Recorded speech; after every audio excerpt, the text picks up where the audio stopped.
kuliah bahasa Jawa sulit.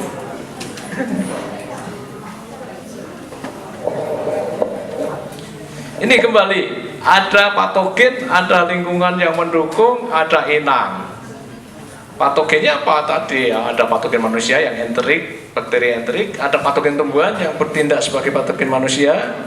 Tadi saya katakan HPOP, Human Pathogen on Plants. Ini adalah patogen manusia, meskipun sampai sekarang lebih banyak dalam dunia bakteri yang dilaporkan. Mudah-mudahan tidak ada deh nanti yang campur sangat menyusul deh, cukup tadi yang Cercospora apiidae itu saja. Virus sudah dilaporkan juga. Patogen manusia yang dapat menghuni ya.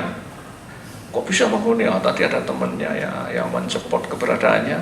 Mengkolonisasi, menghuni itu datang sendirian. Penyakit terbawa makanan yang dalam bahasa Inggris, kalau nanti kalian baca pustaka itu disebut foodborne illnesses atau foodborne diseases, penyakit-penyakit karena patogen yang terbawa makanan.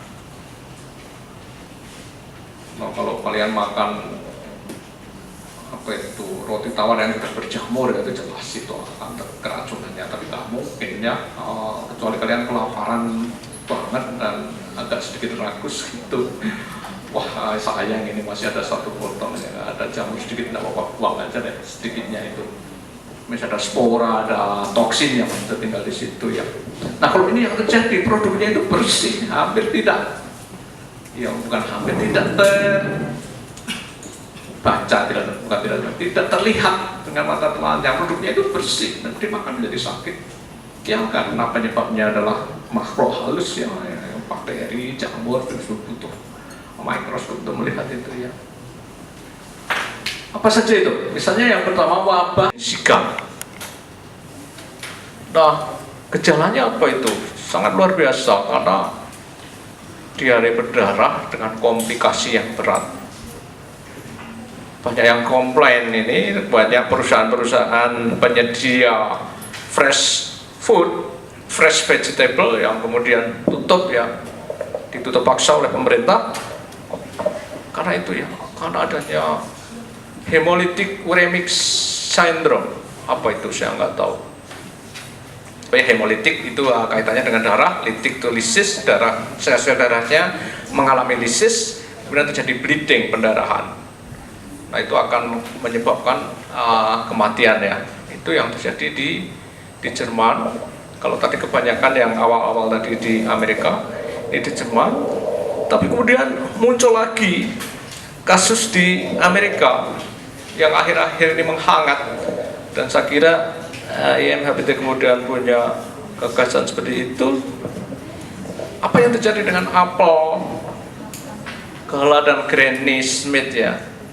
Bukan apel Washington ya, kalau mungkin kalian masih dengar kasus antara apel Malang dan apel Washington ya, ini bukan, beda ini kasusnya. Apel Gala dan apel Granny Smith itu kan jenis atau nama atau varietas dari apelnya yang diproduksi di California.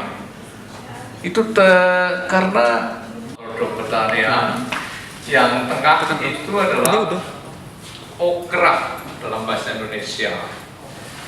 Ini memang belum populer di Indonesia, tapi sudah banyak dikonsumsi di negara-negara beriklim sedang. Meskipun ini asalnya dari tengah kalau tidak salah namanya. Dalam bahasa Inggris itu ladyfinger. Jadi apakah